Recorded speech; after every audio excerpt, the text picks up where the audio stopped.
There are a lot of very fine first-rate minds in here, but by my experience in this building, none of you have ever been taught the tools by which your mind can work easier on the information you get from the outside world. We concentrate on ideas and the structure of how people think. So memorizing things and writing it down on a test never happens in here at all. It doesn't happen once. You may have tests, but they won't have anything to do with paper and pencil. And you begin to understand how to use these tools, you will have taken a giant step forward to being a powerful, independent human being.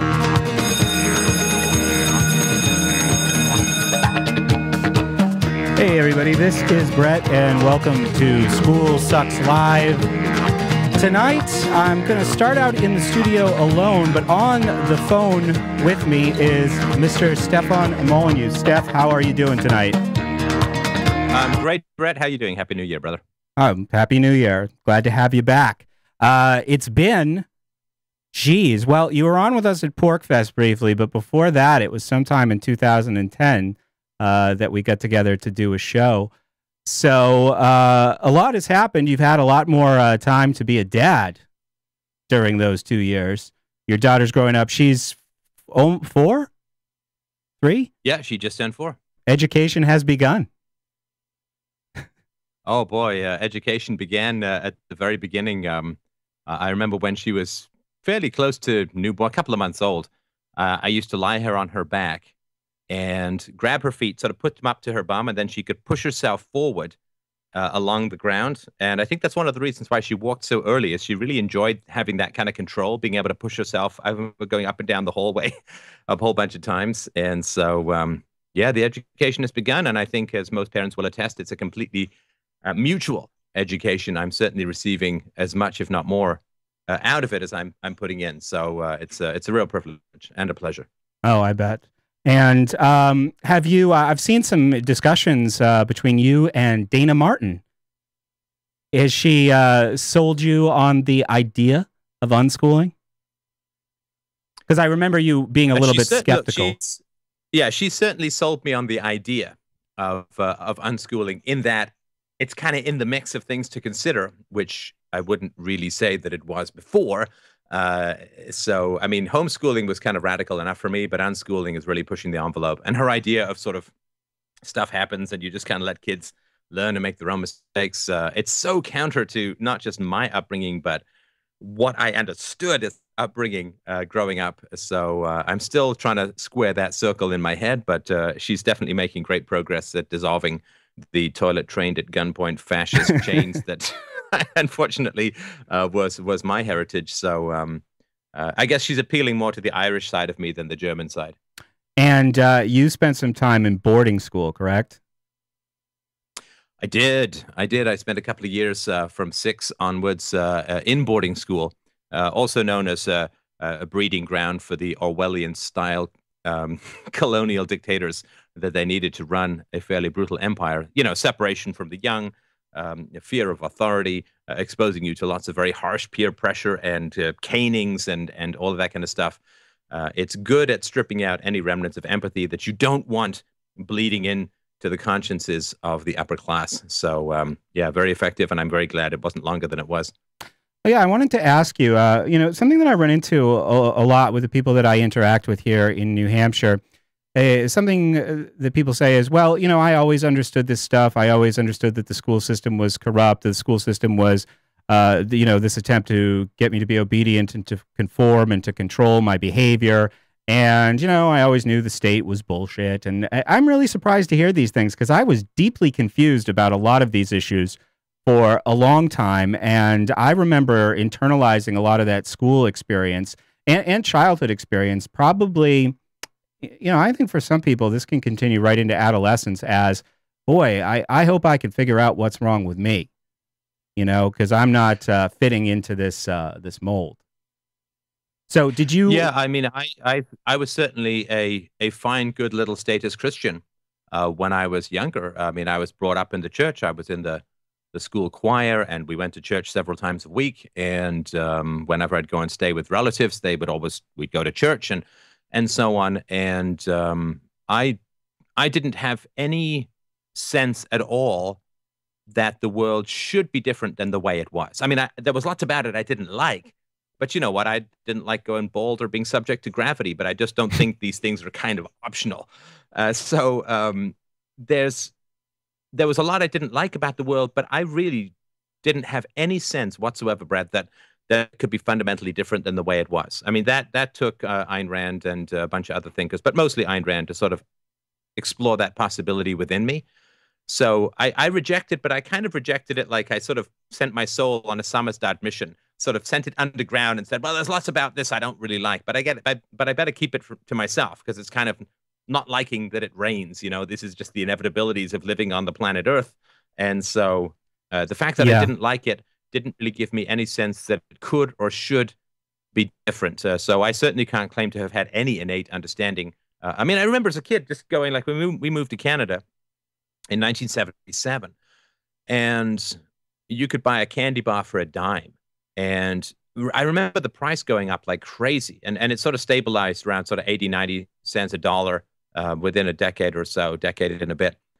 I do remember thinking, well, that's kind of freaky. Like, why are the prices going up? And so I sort of imagined, okay, well, I guess maybe the wages are going up. I couldn't understand, because I, of course, knew no exposure to monetary policy, fiat currency, the central banking, or anything like that. So I do remember being kind of confused by some stuff. And I also remember as a little kid, I was asking my mom, and I said, I can't remember how old I was. Maybe, I think this was while I was in boarding school. I was home for some Christmas, and I was 6 or 7 years old. And I remember saying, Mom, how long did the First World War last? And she said, 4 years. And I said, who started it? And she said, Germany. And I said, well, how long did the Second World War last? And she said, 4 or 5 years. And I said, well, who started it? And she said, Germany. I remember thinking, okay, that can't just be a coincidence. There has to be some rational explanation for these repetitive patterns. I remember thinking about that stuff, but I had no clue whatsoever about any of the sort of alternate stuff. I mean, this is pre-internet. This is back in the golden days of 2.5 television channels in England, a grainy black and white TV seemingly devoted to endless reruns of Bond movies and sweaty-faced contestants in a puzzle game. So I think a lot of people did maybe feel that there was some alternate that could be achieved. I knew it wasn't that much fun to be in the world the way that it was, but I no more imagine changing it than I would changing the laws of physics. Yeah, the clearest thought that I remember from growing up was, gosh, it's too bad that this is the way that it has to be. And I'm not talking about the larger world around me, which I was pretty much oblivious to that at that point. But then, growing up and learning a little bit about history, before I was introduced to any of these ideas that we discuss so regularly today, but, kind of saying, is the world run by the dumbest, most myopic people out there, or is there just some other agenda that they're not sharing with us? So I think that's similar to your World War I versus World War II, and really, being the same war with a 20-year break in there idea. But just feeling like, gosh, it must be something that I just can't get my head around. And if I can't understand why this makes sense when everybody else is walking around, at least acting like everything that's going on, from the school to the political to the cultural, makes sense. Mm. So you're aware of it. I just remember saying, gosh, it's too bad it has to be this way. Yeah, when I was growing up, there were two groups of people who were responsible for all the ills in the world. And those two groups of people are why authority had to be so harsh. Now, the first group of people were foreigners. And obviously the Germans were pretty high up on that list. And the most enthusiastic of the Nazi supporters, the French, and the Italians, who apparently couldn't fight their way out of a calzone bag. So there was the foreigners who caused lots of problems. We were just sitting here innocently enjoying our tasty white man's burden, raise up the brown-skinned people to the elevated ranks of Christianity empire. And then out of nowhere, the Kaiser, ate a bad turkey sandwich and decided to invade. And then people pulled the wrong levers in the voting booth. Hitler got in, and he was such a powerful demagogue that he was able to rouse people up to, the suicidal Civil War slaughter of the European continent. And so the foreigners were one source of the problem. And this is why, we had to be harsh and we had to be tough and we had to have an army and a navy and an air force and we had to be disciplined and we had to do push-ups and we had to excel in sports and we had to learn engineering and all of that, because there were these dastardly foreigners who just wanted to end our way of life. You may remember this from the recent greatest hits of the War on Terror. Now, the other group that was hugely problematic when I was growing up, and really was the fundamental reason for the harshness of authority, were children. Oh my. Children, you see, did not fit in very well to the hierarchy that was there. So, of course, there was original sin, echoes of that. I mean, I wasn't raised Catholic, but there were certainly echoes of that the children were selfish. They liked candy more than Jesus. And this, of course, had to be corrected, however harshly. Children didn't listen. They weren't obedient. They didn't form lines when ordered to. They didn't want to spend all their time on homework. Sometimes they didn't run hard enough up the hill for the 30th time during physical education classes. And children were just basically bad. They were like, I don't know how to put it exactly, but they were like a sack of wheat that kept breaking at the seams and had to be stitched up regularly. And the selfishness and the laziness and the untrustworthiness and the deceptive nature of children who will try and fool you at any time into thinking that they've done something that they haven't, and all that kind of stuff, the sort of lying, perfidious, underhanded, lazy nature of children was largely responsible for the harshness of the discipline that was around and above me when I was a kid, right? So, I mean, I got caned for going over a fence to go and get a soccer ball or a football that had been kicked over. And, the reason that I was caned was because I knew perfectly well what the rules were. I just didn't listen. I thought I could just take it all on myself and not listen to anyone. And so it was entirely the fault of foreigners and children that discipline had to be so harsh and the world was the way it was. And if only foreigners would shape up and children would stop being selfish, I'm sure everyone could, imagine living in a kind of nirvana. But I think that was the general impression that I got as a kid, that I was a badly defective adult that needed to be constantly patched up with violence in order to achieve the lofty summit of responsible adulthood. Yeah, we recently did a show about the film that actually came out, in the UK in 1971 called The Clockwork Orange, and we called the show A War on a Clockwork Orange. And the film itself, by the way, I've kind of followed your lead, and I'm getting real into film analysis these days. I think I might make a thing out of that on this show.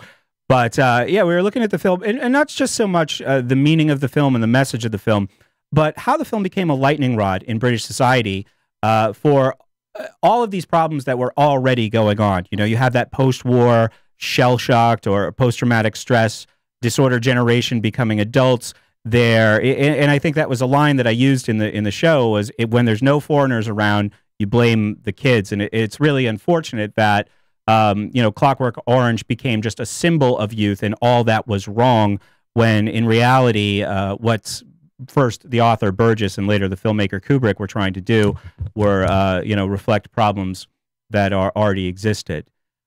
But, this is moving us right into the topic nicely. I talked to you maybe 6 months ago about this idea for a show that I had to reach out to maybe some new people who are coming to these ideas, and maybe, as so many do, they first experienced libertarianism, for lack of a better description, through politics. And here we are 6 months later, after another season of political hopefulness, and reality has set in on the whole Rand Paul, Gary Johnson thing, failed ballot initiatives. And there's also those people, too, who feel like maybe they've been spinning their wheels for a while and there hasn't been any meaningful progress. So whether we're talking about, when people first understand these ideas and they first embrace these ideas, and I think anger is a natural emotion, whether they're reflecting on their own childhood or they're taking these ideas and, looking at society through the lens of the philosophy of liberty, through voluntarism. And, I'm sure you have a very active board at your site, freedomainradio.com. Have you fielded a lot of questions or a lot of dismay from new people on these types of issues? Oh, yeah. I mean, I think there's no doubt that, Free Domain Radio and other shows like it, well, I don't think there are that many other shows like it, but let's just say Free Domain Radio, just to speak for my own footprint on the web. Definitely, it looks like there's the airplane carrying all of the political libertarians crash landed somewhere off the coast of the island of philosophy, and a fair number of detritus, debris, and people are washing up on the shore, saying, well, I put everything I had into this political stuff, and now I need to figure out another approach to bring liberty about. And there is, of course, a lot of frustration. The numbers have barely shifted. In fact, they've shifted in some ways downwards over the past 40 years. Right? And the first libertarian candidate polled at about 1%, and Harry Brown polled at about 1%, 1 and a bit. And I think Gary Johnson got about, what was it? Oh, yes, 1%. Because, people, they understand, like, it's not really changing. And the reason it's not changing is pretty clear. So people say, well, look, I converted 3 people to libertarianism over the last couple of months. And that's great. I mean, that's 3 or 4 more than there were before. But it's kind of like the job situation, right? They say, oh, the economy created 50,000 jobs last year. Yes, but you need 150,000 jobs a month just to keep pace with new people coming into the workforce. We are converting people, but, every single year, tens of millions of children come out of government schools full on status. I mean, we simply cannot keep up with the propaganda machine of the public school. But what does that mean what's going on in the churches? What does that mean to convert people? Like I more specifically, they say, yes, I'm into this, but I think the place where most of them go, and maybe the reason, I mean, I've wondered this myself, is that when people first understand these ideas and then they look at how society actually functions and they look back at their own experiences as a child, as a student, the anger, the betrayal, maybe for some, as we've seen, there's people who are making a lot of money on the internet off other people's paranoia. It seems like there is this gravitation to politics, and I've wondered if people go there because, anger, betrayal, paranoia, fear, politics seems like such an appropriate outlet for those kinds of emotions. It seems like that's the purpose of it, almost. Yeah, I think you're talking about the doom porn that seems to pervade a lot of the libertarian websites. And I mean, I certainly understand that. I'm probably a little less charitable about this. Like, so I did a debate a little while back with a liberal named Sam Cedar. Yes. And I got a lot of complaints from people about that debate where people were saying, oh, you should have, pinned him to the mat and really exposed him for what he was or whatever it is. And for me, I'm like, I just want to get through to the peaceful parenting stuff. I want to lay out a foundation for why we can have a peaceful future. And then I want people to take the bait called, how do we get there? And then I'm going to bring out the peaceful parenting. And I have a question for you. This is a question, it is directly related to the political thing. So sure. Who is more committed to the non-aggression principle? A libertarian who spanks his children, or a liberal who does not spank his children? I would say the person who does not spank their children. Right. Because that's all something you can actually affect, right? Yeah, sorry, the rest of it is just like proxy. It's easy, like when you're putting distance between yourself or your ideology and the actual acts of aggression down the line. Like, I've talked to liberals, I've talked to conservatives, and I say, let's play this game. I don't do this anymore because it turned out to be just amazingly unproductive. But I would say, let's play this game called Skip to the Gun, where we just skip all the steps of, all the platitudes, and you get me right to the part where somebody's pointing a gun at me if I don't do exactly what you want. But they're not actually, these are people who might even be happy, like out in Keene, New Hampshire. There's a lot of fanfare when, say, Ian Freeman, someone like the host of Free Talk Live, gets thrown in jail for some victimless offense. But those people who are cheering for his incarceration in the comments on some, newspaper's website, they're not people who would actually enact physical force against him. So I think that the latter in your either-or choice is the much more peaceful of the two options.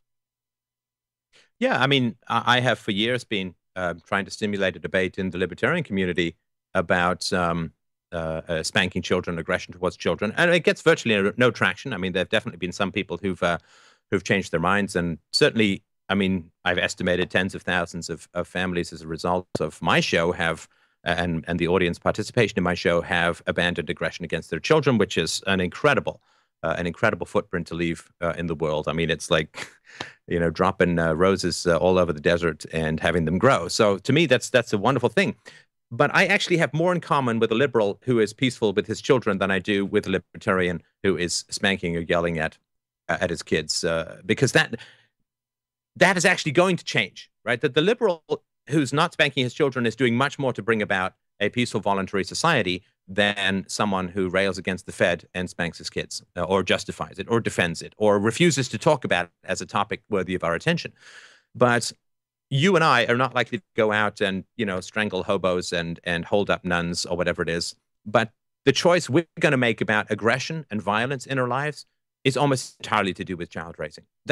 I mean, I'm never going to get jumped by 9 ninjas and going to have to throw them off with my, you know, cat-like laser brain martial arts moves. That's never going to happen. If the police come to arrest me, I'm going to go quietly with them because I kind of want to keep body and soul together. The only fundamental choice that I'm going to have to make in my life when it comes to the non-aggression principle is with regards to my children. And those people who make choices with regards to their children that conform to the non-aggression principle are the true anarchists. They are the true libertarians. I don't care what they say about the Fed. I don't care what they say about Social Security, because that's just words. And who gives a crap about words? What really matters is actions. You know, by their deeds shall ye know them. And so leftists and liberals and communists and anarchists and Jacques Fresco folks and all of these people, hey, if you are peaceful with your children, then we are brothers and sisters. And I don't care what your ideology is, because that's actually the foundation for a free society. If you are aggressive towards your children, I don't care what your opinions are about the free market, because you simply do not get the non-aggression principle. You do not understand it. You do not grok it in any kind of fundamental Heinleinian sense. So the goal of politics, and reason people are drawn to politics, is it's not socially volatile fundamentally, right? The idea for politics is the idea that someone is going to come in and do all the crap that I don't want to do. Someone's going to come in and save me and reduce aggression and fix the Constitution and repeal the minimum wage, privatize money. I don't know what it is that people want. It's someone's going to come in on a white horse, and I'm not going to have to do the difficult work of confronting my own history, of making a vital and fundamental, a visceral commitment to the non-aggression principle in my own life and deal with all the fallout that happens when you decide not to act aggressively towards your children. So it's a way of managing your own anxiety about the changes that you need to make in your life. I don't mean you, but one needs to make in one's life. It doesn't have anything to do with actually trying to free the world. It's entirely a defense mechanism, because empirically, we've been trying for hundreds, if not thousands of years to use philosophy and argument and empiricism and reason to free the world, and it really hasn't worked. The one thing that has demonstrably worked is improving the peace and reason and negotiation skills of children. That empirically, scientifically, validly, historically, just look at psychohistory.com, that works in reducing violence. That is the only thing that empirically and repeatedly works in reducing violence and increasing peace and reason among mankind. If we look at it empirically and objectively, it's all about peace with children. Everything else is just distraction from that essential fact. Yeah, I know you had Nathaniel Brandon on your show a couple years ago now, probably, and he has this book that I'd been reading through recently. In fact, Wes Bertrand was doing a series about it on Complete Liberty. We talked about it a little bit on my show, and the name of the book is Breaking Free.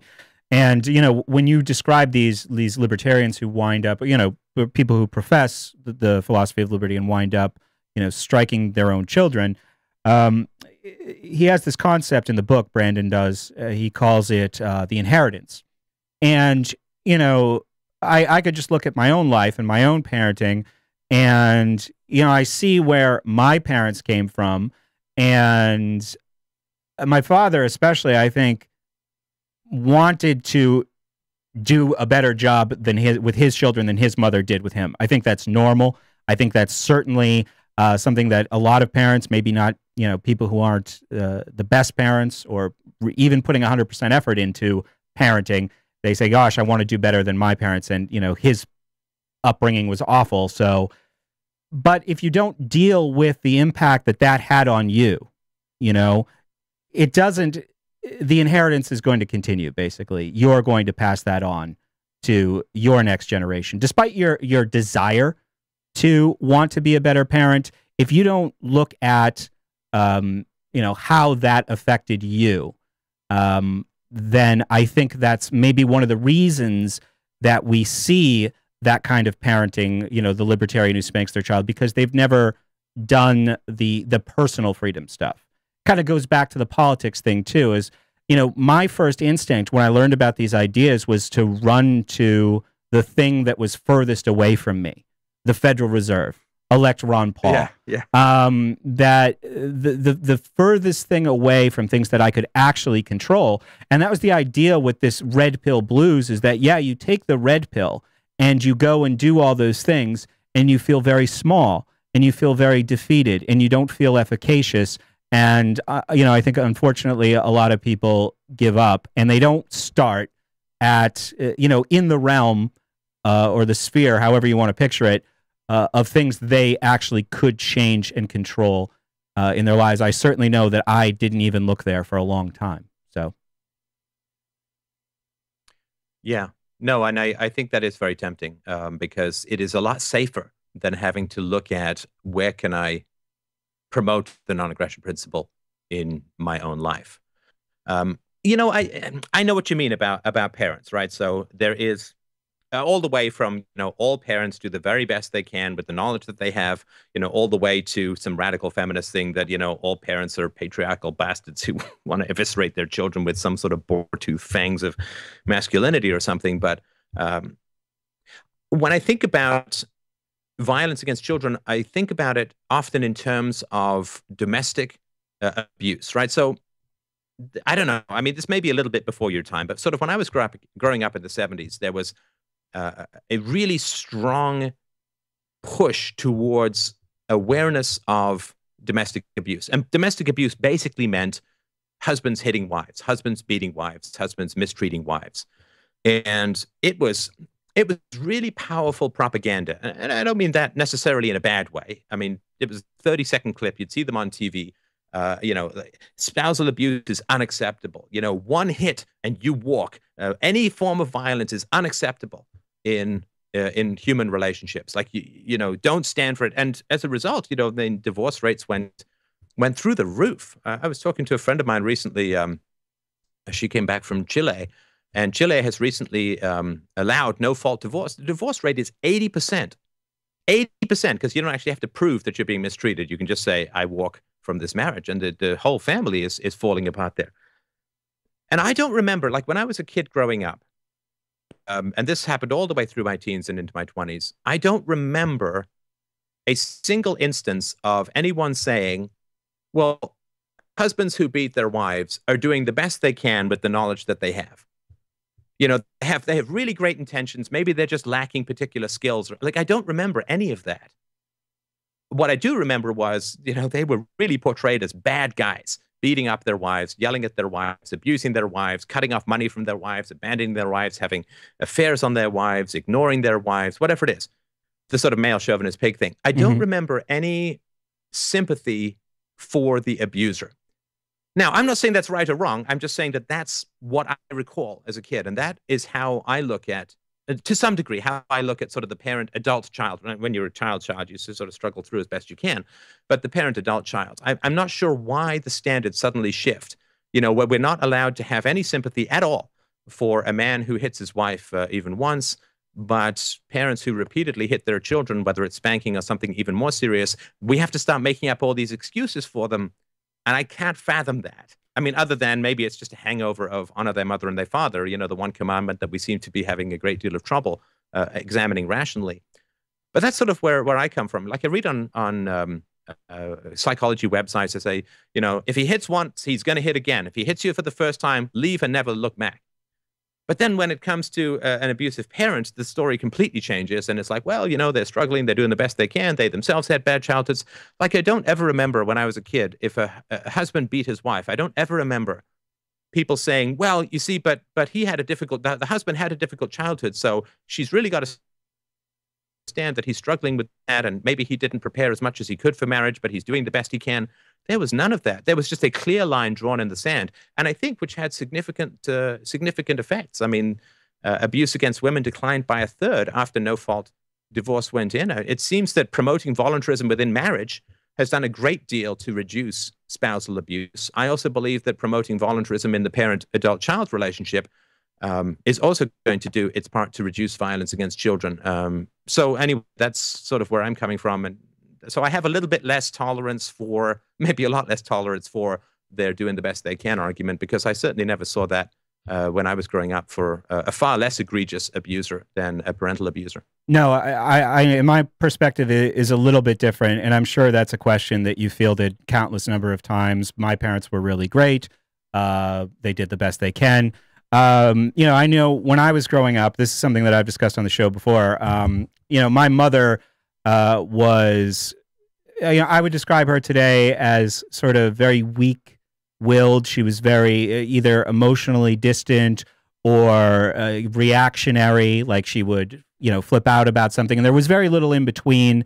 And this was a very difficult thing to, you know, experience as a young child. Well, you know, as I grew up, and I obviously got out of that situation when I was 18 and went on to do other things. During that time, my mother got divorced. She went into therapy, you know, and I would say today, as I know her today, it's one of the most significant transformations that I've seen in a human being that I've actually known in my life. So that's a little bit of a different perspective. But also the other thing too about, you know, I know that using a phrase like empathizing with an abuser is very, very explosive, and I would attach maybe a bit of a selfish motive to it. When we look at, let's just take the parent-child relationship, and we look at things that might have happened to us when we were kids. I think that probably the most serious and in-depth evaluation of anyone's parenting is going to be done by that person's child probably later in life. You know, maybe the neighbors have something to say, maybe grandma has something to say once in a while, but the most in-depth, meaningful evaluation of what somebody did as a parent is probably going to be done by, you know, a pretty self-aware child later in life when they're trying to understand how that affected them. Now, of course, anger is certainly, I think, very healthy emotion. I've been plenty angry about, you know, a lot of things that happened to me related to family and otherwise. But, you know, I realized at one point when I felt like I was holding a lot of different resentments towards a lot of different people in a lot of different areas of my life, that I was never going to have that, you know, Emperor Palpatine, Return of the Jedi power to transfer any of that electrically into somebody else's body. That I was just renting out space to, you know, all of those people through those resentments in my own head. And that was one of the things that I wanted to ask you about was, yes, anger is healthy. Yes, resentment is, you know, a normal product of that anger. But how do people process that, acknowledge that, and let it go, in your opinion? Right, right. Okay. Yeah. So there's people who've, and I'm just going to talk about abuse victims here. I'm not, of course, putting you in that category, Brett, but I'm just talking about my amateur opinions about abuse victims. So people who have been victimized, the scientific studies seem to be quite clear that the best chance you have for not re-inflicting that abuse is to get angry about it. Because when you get angry about it, you engage your sort of moral immune system to recognize it as a great wrong that was done to you, and to get angry about the way that you were treated, and not to try and over-empathize with your abuser. I mean, that's really, I think, quite a dangerous thing to do, and we're not asked to do that in any other sphere. Like, to take an extreme example, a woman who gets raped is not asked to empathize with the rapist. A man who gets assaulted is not asked to empathize with his assaulter, and so on. But so I think and this comes out of an article by Robin Grill, which I read recently, the psychologist from Australia, that the science is very clear. The best way to stop the cycle of abuse is to get angry at having been abused. And this is why I'm very critical of people who make up excuses for abusers, because it's not because I hate the abusers, it's because I really don't want this to be re-inflicted, and the best way to have it not being re-inflicted on your own kids is to get angry at how you treated. Yeah, now, Robin Grill, been victimized. Sorry, go ahead. Yeah, Robin Grill, who you've interviewed, right? Yeah, yeah, you do. You've done a good job. You've gotten around. You've a lot of good guests. I'm very envious, but yeah, I like Robin Grill, and I've been reading through some of his work, and it was in your interview or another where I heard him use the phrase denormalizing. that parental treatment, because it's all we have. It's all we know. We have nothing to, you can't say, you know, my parents compared to what? You might get glimpses of other people's relationship with their mom or their dad, but that's normal parental treatment. And, you know, a lot of opportunity exists in anger.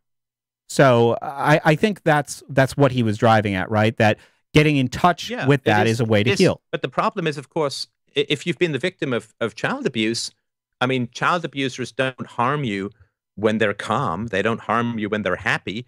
They harm you when they're enraged.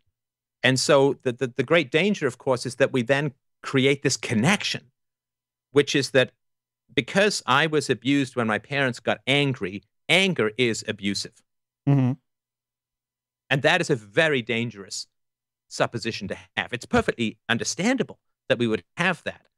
But that which you most need to protect yourself and your future children from abuse is anger. So if you say, well, my parents always abused me when they were angry, therefore anger is abusive, therefore I can't get angry, therefore the opposite of abuse is to make up excuses and pretend to forgive my parents, that's how it reproduces. This is the great danger. If you don't get angry at it, it's most likely to reproduce psychologically and scientifically. And so this is the great danger, right? So my parents abused me when they were angry. Therefore, anger is abusive. Therefore, I'm going to get all Buddhist on them and say, well, they did the best they could, and I'm not going to get angry. But this is the problem. This is how it's most likely to reproduce, right? So this is the great danger. So finding a way to get angry without that anger being abusive and destructive is a challenge. And I think that something needs to be worked out with a very good therapist and with journaling and with all of that. But learning how to become angry without being abusive saves you from being abusive, at least the most likely thing to save you from being abusive. It gives you a great deal of security and safety in the world, because anger is the body's defense system against exploitation, emotional exploitation, financial exploitation, hierarchy exploitation, business exploitation, sex exploitation, whatever. Anger is our natural defense. We wouldn't want to not have an immune system. That's called having AIDS or living in a bubble in a Seinfeld episode or something. We don't want to have that. We want to have the natural reaction to dangerous and invasive viruses. And human exploitation is a dangerous and invasive virus. It can strip away years of your life and half your savings, or all of them if you get conned and exploited. So the essential thing is to decouple abuse from anger, and to learn how to get angry in a way that is actually protective of yourself without necessarily being abusive towards others, and certainly not abusive towards the innocent. And that's not easy. It takes a lot of self-knowledge. It takes a lot of work. It takes, I think, working with a therapist to learn that. But it is not the case that if you get angry at having been abused, that you then suddenly fall into anger forever, you become destructive and abusive and so on. Quite the opposite is true. If you can, as Aristotle said, it's the mean, right? So a deficiency of courage, right, he called cowardice, and an excess of courage he called foolhardiness, right, where you just go charging over the World War I trench with, a pea shooter and a thong, and, you're not going to do much except get riddled with Swiss cheese. And so learning how to get the right level of anger, and Aristotle said, look, getting angry is easy. Anyone can get angry. Poke a baboon with a stick, he's going to get angry. And anyone can not get angry, can pretend to take the high road, can swallow their upset and not get angry. Neither of those are morally good or the right thing to do. It is difficult to get angry in the right way, at the right time, for the right effect, under the right circumstances, in a just way. But it is a skill that we really essentially do need to learn, because without the capacity to get justly angry, we are open to significant amounts of exploitation, and therefore we will end up exploiting others, because it tends to be a kind of pass-through equation. Yeah, we talked about recently too, in parenting, and I think this is, we'll take a break here in a couple minutes before we go on to our next topic, but it's okay to let your children know that that what they do affects you in an emotional way, right? So I think that would be someplace that would be incredibly dangerous if you hadn't mastered, or maybe not even mastered, but become aware of how anger can turn into abuse. And we're not just talking about physical abuse, verbal abuse, disconnecting, that threat of the withdrawal of affection, parental affection from children, are all consequences of, yes, I get angry. I shouldn't get angry. I'm going to try to handle it or mishandle it like this. I just wanted to mention one Sure. other thing, which is that in my experience, anger can be extremely intimate. That sounds very counterintuitive to a lot of people. But rage, which is, a sort of an immature and explosive way of avoiding whatever prior traumas and hurts have discombobulated you, or in a sense, defending the actions of abusers by reenacting them and normalizing them, by being inhabited by the sort of biting ghosts that fed on your childhood. That, of course, is destructive. But when people in my life, if they get angry at me or I get angry at them, we have an honest conversation, it really does draw us closer. Because anger basically is saying, I really care about something that you did. It is not the opposite of love. It is a component of love, because we don't all act perfectly. And in our imperfections lies knowledge, self-knowledge, and the growth of intimacy. So anger in intimate relationships, being angry about something that someone else did, having them be angry at you, having an honest discussion about that, without attack, without insults, without escalations and extrapolations. You never, but simply being honest about the feeling of anger can be an intensely intimate and growing experience. And of course, if you are in a love relationship or even a friendship, which is the kind of love relationship, if you can both get angry and talk it through, what an amount of trust there is in that relationship. I mean, so many relationships fail and falter because anger is either acted out in an immature, raging way, which is really the avoidance of the true issues, and a significant lack of preparation for an intimate relationship. Or people suppress their anger and therefore they're not close to each other because now they're essentially lying to each other. That old cliche of you go home and your girlfriend is storming around and your wife is storming around and you say, "What's the matter, honey?" "Nothing." Bang, right? But this is lying. This is falsehood. This drives people apart. If you can get angry with people or they can get angry with you in a way that is honest, that is true, that is not abusive, it is an incredibly binding experience, and not codependently, but a very intimate experience. And this is something that people who haven't worked with their anger, I think, don't really get, that anger is part of being in an intimate relationship. We're all going to do things that annoy each other, but being able to talk through that anger is an incredible cementing and trust growth in the relationship. So let me ask you this, and I know this is a lot of the stuff that you cover in Real-Time Relationships, your book that I've also talked about on this show in the past, but when you are expressing anger to another person, I'm interested in how it's framed, because one thing that I've noticed is that so often, and I know I've done this plenty in the past, I've framed descriptions of how I actually feel in terms of what somebody else is doing to me. So instead of saying, I have a need for autonomy, or I might say I'm feeling coerced, right? This is something that's being done to me. It's not a feeling. I'm feeling coerced. I'm feeling judged. I'm feeling manipulated. I'm feeling threatened. I mean, what the common denominator is those are all verbs that people do to you, and it's not about what you're truly feeling. So it's not exactly the same thing, but it's not too dissimilar to what we were talking about before as going to the furthest thing away from you politically and trying to control that and just feeling powerless. If anger is directed towards what somebody, or if that emotional energy or awareness is directed towards what somebody else is doing, I think it kind of can get you into that same non-efficacious feeling trap. You know what I mean? Yeah, I mean, for me, the feeling, it's got to pass the elbow test. And the elbow test, like say you get a pain in your elbow, right? And you go to the doctor and the doctor says, "Where does it hurt?" You say, "It's elbow." And he says, "Well, what does it feel like?" You don't say, "Well, I feel that my elbow is being exploited and I feel that my elbow is seeking more autonomy and I feel that my elbow is being coerced." The doctor would say, "I have no idea what any of that means." Well, it's kind of a throb, or it's a dull ache, or it's a sharp pain, or it's an intermittent discomfort, or it's just a kind of tension, or whatever it is, right? Those are things that can actually. So think of it like a physical pain.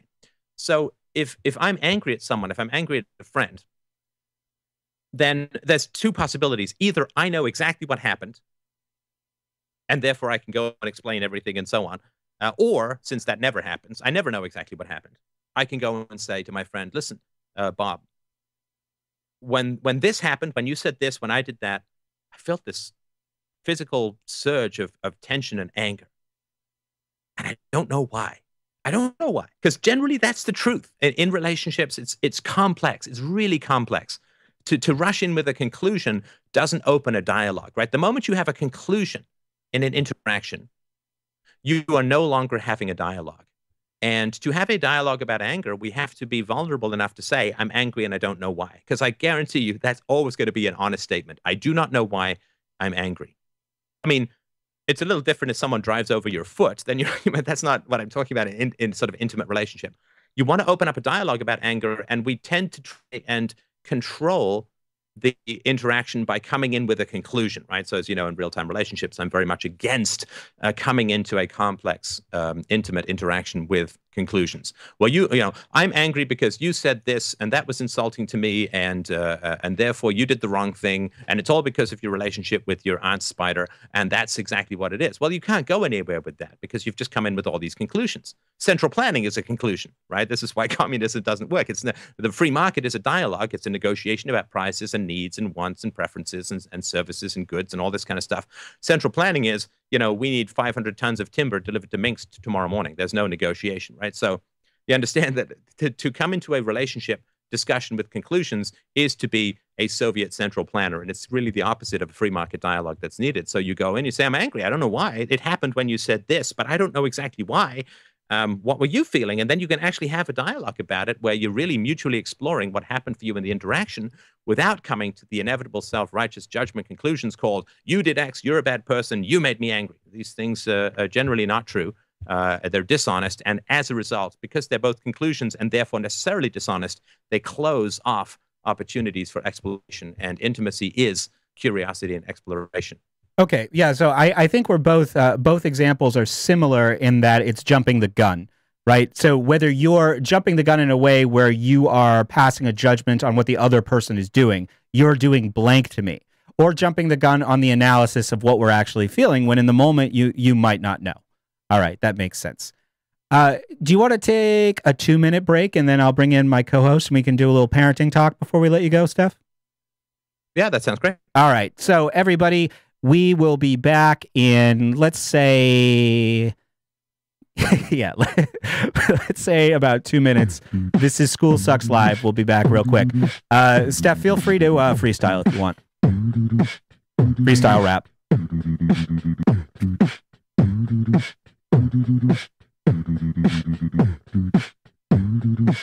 Talking about anger, nothing like banger. This is what we want when we're having intimacy.